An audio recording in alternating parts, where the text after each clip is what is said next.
Mata kita dapat melihat berbagai macam warna, mulai dari bunga, gunung, matahari, dan warna-warna dalam kehidupan kita sehari-hari. Ketiadaan cahaya akan membuat kita tidak bisa melihat objek-objek sekitar, sehingga diperlukan sumber-sumber cahaya seperti lilin dan senter. Cahaya adalah sesuatu yang dibutuhkan saat gelap. Cahaya merupakan sesuatu yang terang.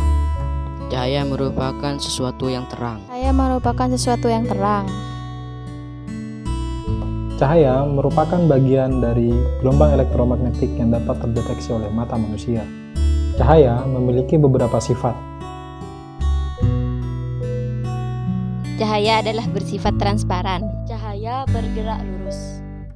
Cahaya dapat dipantulkan. Cahaya bersifat transparan. Ada beberapa sifat yang dimiliki oleh cahaya. 1. Cahaya merambat lurus pada titik tertentu. Cahaya merambat lurus pada titik tertentu. Ini bisa dibuktikan dengan percobaan lilin dan kertas di tempat yang gelap.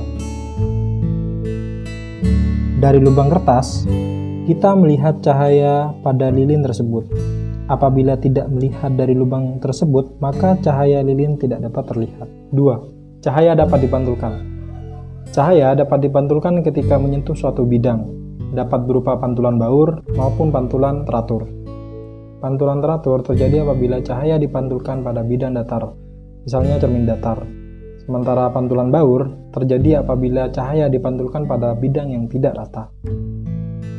Pemantulan cahaya dijelaskan oleh Snellius dengan menambahkan garis normal, di mana sinar datang, garis normal, dan sinar pantul terletak pada suatu bidang datar. Besar sudut datang sama dengan sudut pantul. 3. Cahaya dapat dibiaskan. Cahaya dapat dibiaskan apabila melewati dua medium dengan kerapatan optik yang berbeda, misalnya air dan udara. Sendok yang diletakkan pada gelas yang berisi air akan terlihat seperti sendok patah. Hal ini diakibatkan oleh perbedaan kerapatan optik antara air dan udara, sehingga terjadilah pembiasan. 4. Cahaya merupakan gelombang elektromagnetik. Gelombang elektromagnetik merupakan gelombang yang perambatannya tidak memerlukan medium apapun. Cahaya merupakan bagian dari gelombang elektromagnetik, di mana cahaya tampak memiliki panjang gelombang dari 350 nanometer hingga 750 nanometer. Dan berada di antara sinar inframerah dan sinar ultraviolet. Salah satu kegiatan yang paling sering kita lakukan adalah bercermin. Bercermin untuk mengetahui keadaan kita. Tapi tahukah kita apa jenis cermin yang sering kita gunakan? Cermin datar. Cermin datar. Cermin datar. Tidak tahu. Cermin di dalam IPA dibagi menjadi dua, cermin datar dan cermin lengkung. Dalam kehidupan kita, ketika bercermin, sering menggunakan cermin jenis cermin datar. Bayangan pada cermin datar selalu sejajar dan sama besar. Pembentukan bayangan pada cermin datar dihasilkan dari perpotongan sinar-sinar pantul yang digambarkan dengan garis putus-putus, sehingga membentuk bayangan yang bersifat maya, tegak, dan terbalik. Kaca spion merupakan salah satu penerapan cermin lengkung dalam kehidupan sehari-hari. Dalam IPA, cermin lengkung dibagi menjadi dua, yaitu cermin cembung dan cermin cekung. Secara umum, cermin lengkung memiliki beberapa bagian seperti pusat kelengkungan cermin, vertex, titik fokus, jari-jari kelengkungan, dan jarak fokus. Saat kita berjalan di malam hari, tentu kita membutuhkan sumber cahaya. Sumber cahaya itu bermacam-macam, salah satunya senter. Dan tahukah kita, senter yang kita gunakan adalah salah satu contoh penggunaan dari aplikasi cermin cekung. Di sekeliling lampu senter merupakan salah satu aplikasi penggunaan cermin cekung dalam kehidupan sehari-hari. Penggunaan tersebut didasarkan pada sifat cermin cekung yang bersifat mengumpulkan cahaya atau konvergen. Cermin cekung memiliki beberapa sinar istimewa, di antaranya 1. Sinar datang sejajar sumbu utama akan dipantulkan melalui titik fokus. Yang kedua, sinar datang melalui titik fokus akan dipantulkan sejajar sumbu utama. Yang ketiga, sinar datang melalui titik pusat kelengkungan cermin akan dipantulkan melalui titik pusat kelengkungan cermin itu juga. Bayangannya nyata. Bayangannya nyata. Bayangan nyata. Sama besar dengan aslinya. Pada cermin cekung, bayangan yang dihasilkan sangat bermacam-macam. Hal ini dikarenakan posisi benda sangat menentukan sifat-sifat bayangan. Pembentukan bayangan tersebut tentu dihasilkan dari 3 sinar istimewa yang dimiliki oleh cermin cekung. Ada beberapa kemungkinan sifat bayangan yang dihasilkan. 1. Jika benda lebih jauh dari titik pusat kelengkungan cermin, maka sifat bayangan yang dihasilkan nyata, terbalik, dan diperkecil. Kedua, jika benda berada tepat di titik fokus, maka tidak nampak bayangan yang dihasilkan. Yang ketiga, jika benda berada di antara titik fokus dan cermin, maka bayangan yang dihasilkan bersifat maya, tegak, dan diperbesar. Kaca spion merupakan salah satu penerapan cermin cembung dalam kehidupan sehari-hari.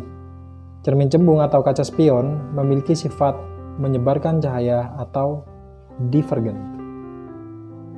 Cermin cembung memiliki beberapa sinar istimewa. Yang pertama, sinar datang sejajar sumbu utama akan dipantulkan seolah-olah dari titik fokus. Yang kedua, sinar datang menuju titik fokus akan dipantulkan sejajar sumbu utama. Dan yang ketiga, sinar datang melalui titik pusat kelengkungan cermin dipantulkan seolah-olah berasal dari titik pusat kelengkungan cermin itu juga. Sama-sama tegak.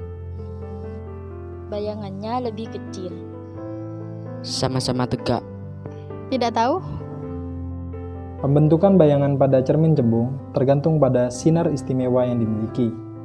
Pada cermin cembung, bayangan yang dihasilkan selalu bersifat maya, tegak, dan diperkecil.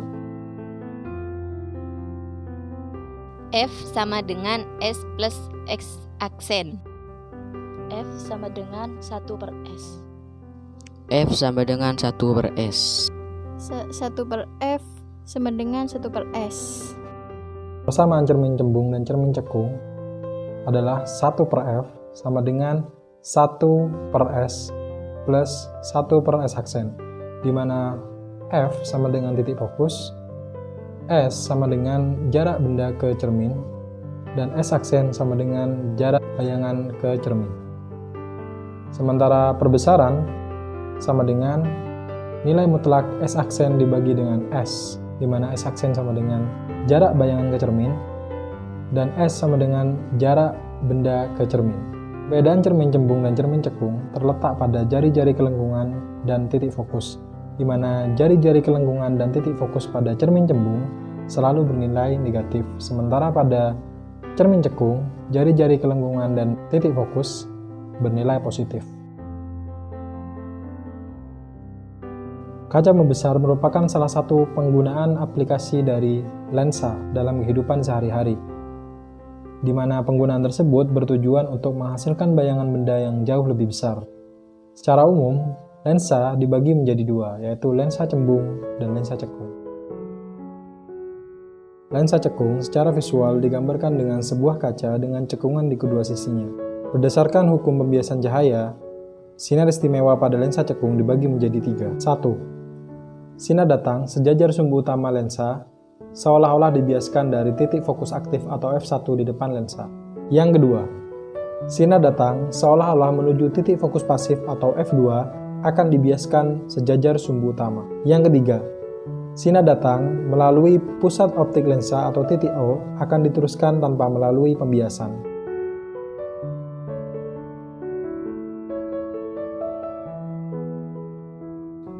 Lebih kecil daripada aslinya. Bayangannya lebih jelas.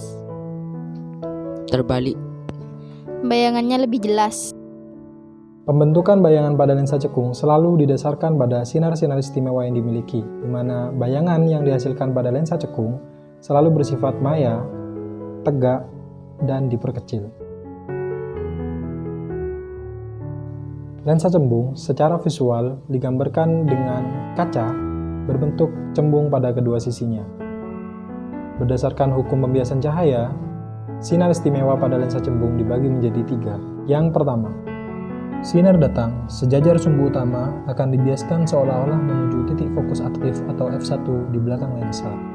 Kedua, sinar datang melalui titik fokus pasif atau f2 di depan lensa akan dibiaskan sejajar sumbu utama.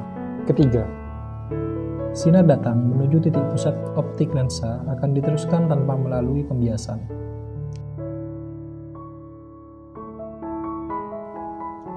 Terbalik, Bayangannya sama besar. Bayangannya sama besar. Bayangan lebih besar daripada benda aslinya. Ada beberapa sifat yang berbeda-beda yang dihasilkan oleh lensa cembung. Setidaknya ada 5 sifat bayangan yang berdasarkan pada posisi benda berada. 1. Objek di luar P2, maka bayangan yang dihasilkan nyata, terbalik, dan diperkecil. Kedua, objek berada tepat di P2, maka bayangan yang dihasilkan nyata, terbalik, dan sama besar. Yang ketiga, objek berada di antara P2 dan F2, maka bayangan yang dihasilkan nyata, terbalik, dan diperbesar. Yang keempat, objek berada di titik F2, maka bayangan yang dihasilkan bersifat tak hingga. Dan yang kelima, objek yang berada di antara F2 dan O, maka bayangan yang dihasilkan bersifat maya, tegak, dan diperbesar. Persamaan pada lensa cekung dan lensa cembung sama dengan persamaan cermin cekung dan cermin cembung, di mana hubungan antara titik fokus, jarak benda, dan jarak bayangan adalah 1/f sama dengan 1/s aksen ditambah 1/s. Perbedaan pada lensa cembung dan lensa cekung terletak pada titik fokus, di mana titik fokus pada lensa cembung selalu bernilai positif, sementara pada lensa cekung, titik fokus selalu bernilai negatif. Bayangan pada lensa cembung dan lensa cekung dapat diketahui perbesarannya, di mana perbesaran sama dengan nilai mutlak S aksen atau jarak bayangan ke lensa dibagi dengan S atau jarak benda ke lensa. Setiap lensa memiliki kemampuan mengumpulkan dan menyebarkan cahaya yang berbeda-beda. Itulah yang disebut dengan kuat lensa. Kuat lensa dalam sentimeter dapat dicari dengan 1 per titik fokus, atau dalam satuan meter dapat dicari dengan 100 per titik fokus.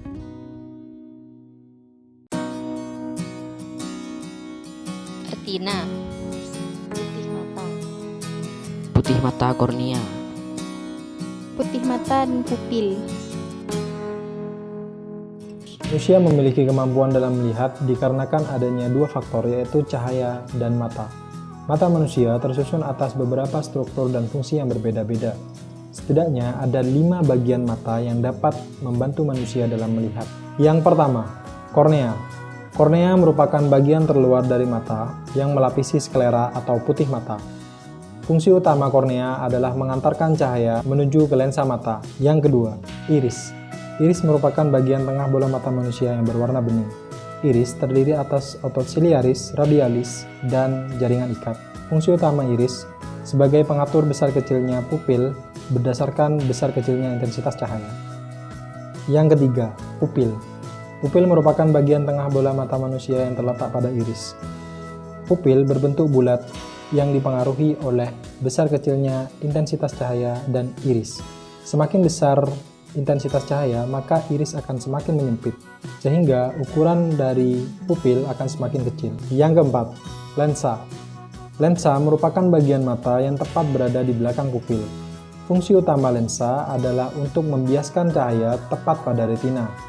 Pada retina inilah terjadilah pembentukan bayangan. Yang kelima, retina.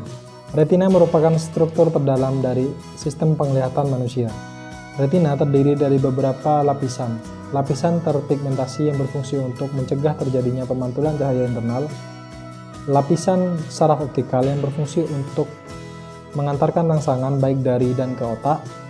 Dan bintik buta lutea dan fovea yang berfungsi untuk membentuk bayangan hasil rangsangan dari otak. Cahaya yang melewati lensa dan tepat jatuh pada retina, maka sel saraf optikal akan langsung memberikan rangsangan menuju otak. Dari otak akan dikembalikan menuju retina kembali dan diterjemahkan oleh fovea sehingga menghasilkan bayangan. Rabun jauh. Katarak. Katarak. Penglihatan manusia mengalami beberapa gejala atau penyakit yang sering kita temui dalam kehidupan sehari-hari. Yang pertama, miopia.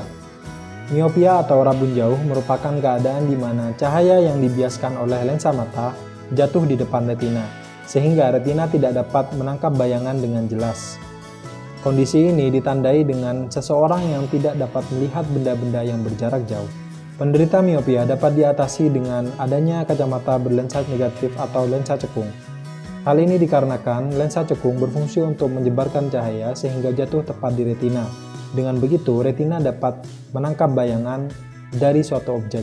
Kedua, hipermetropi. Hipermetropi merupakan keadaan di mana cahaya yang melewati lensa mata jatuh di belakang retina sehingga retina tidak dapat melihat bayangan atau menangkap bayangan dengan jelas. Kondisi ini ditandai dengan penderita yang kesulitan untuk melihat benda-benda yang berjarak dekat. Penderita hipermetropi dapat diatasi dengan kacamata berlensa positif atau lensa cembung. Lensa cembung berfungsi untuk mengumpulkan cahaya sehingga cahaya tepat jatuh di retina, sehingga terbentuklah bayangan. Yang ketiga, astigmatisme.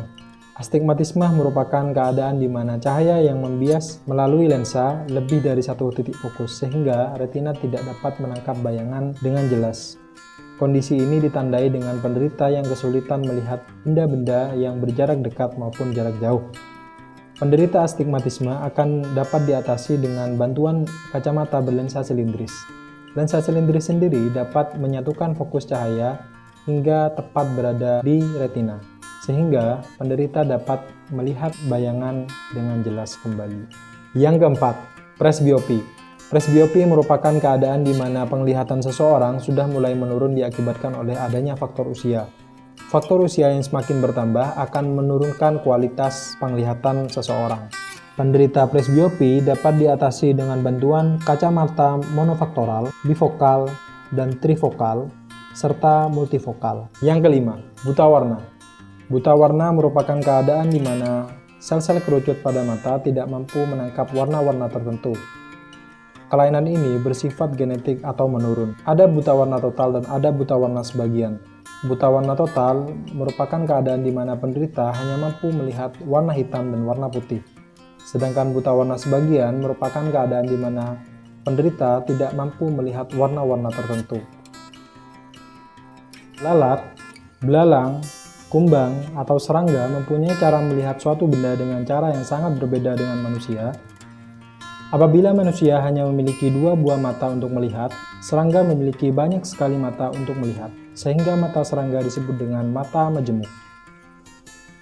Masing-masing mata serangga disebut dengan omitidium atau omitidia. Masing-masing omitidium berfungsi sebagai reseptor penglihatan yang terpisah. Setiap omitidium terdiri atas beberapa bagian, diantaranya 1. Lensa. Permukaan depan lensa merupakan satu faset mata majemuk. 2. Kerucut kristalin yang tembus cahaya. Ketiga, sel-sel penglihatan yang peka terhadap adanya cahaya. Dan yang keempat, sel-sel yang mengandung pigmen yang memisahkan omitidia dari omitidia di sekelilingnya. Setiap omitidium akan menyumbangkan informasi penglihatan dari satu daerah objek dari serangga dari arah yang berbeda-beda. Bagian omitidia yang lain akan memberikan sumbangan informasi penglihatan pada daerah lainnya. Gabungan dari gambar-gambar yang dihasilkan dari setiap omitidium merupakan bayangan musik yang menyusun seluruh pandangan serangga.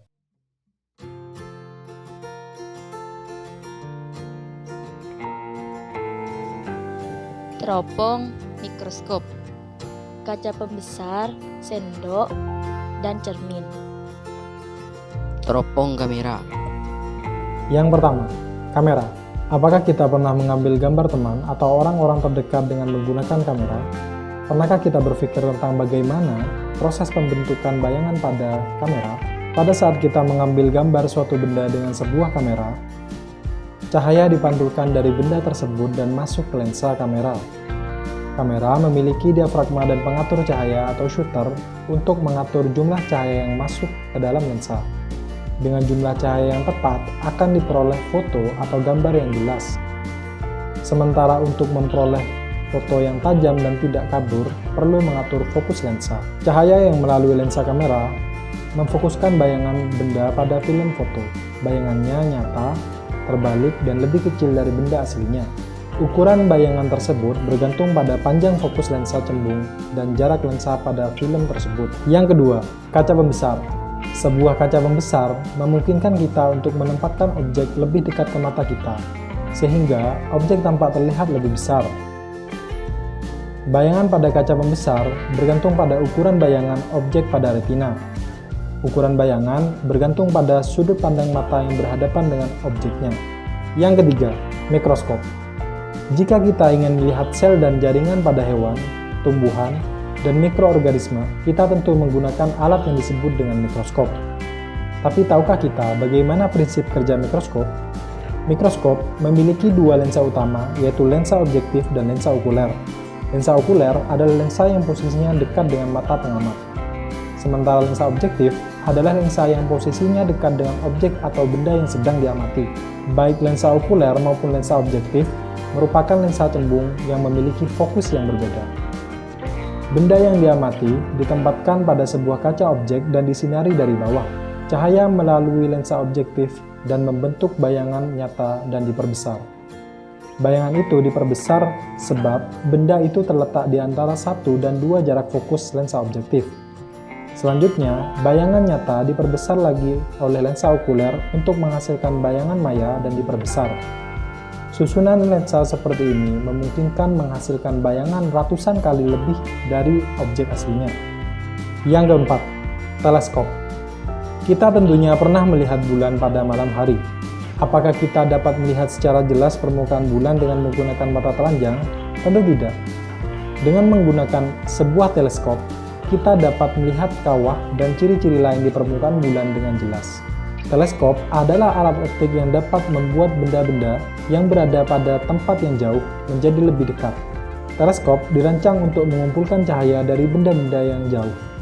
Teleskop dapat berupa teleskop bias dan teleskop pantul. Teleskop bias sederhana merupakan kombinasi antara dua lensa cembung yang terletak pada bagian pipa. Lensa yang lebih besar oleh lensa objektif, sedangkan lensa yang lebih kecil adalah lensa okuler. Lensa objektif membentuk sebuah bayangan, dan kemudian bayangan tersebut akan diperbesar oleh lensa okuler. Lensa objektif pada teleskop bias memiliki diameter yang lebih besar daripada diameter mata kita saat membuka. Hal ini berarti akan lebih banyak cahaya yang dipantulkan oleh objek yang dapat masuk ke dalam lensa, yang kemudian akan masuk ke dalam mata.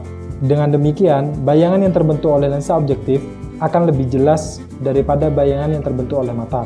Karena bayangan yang terbentuk sangat jelas, maka bayangan terlihat juga menjadi lebih detail. Teleskop pantul. Jika pada lensa objektif teleskop bias adalah lensa cembung, maka pada teleskop pantul digantikan oleh cermin cekung. Bayangan dari sebuah objek yang letaknya jauh terbentuk dalam tabung teleskop ketika cahaya dipantulkan dari cermin cekung.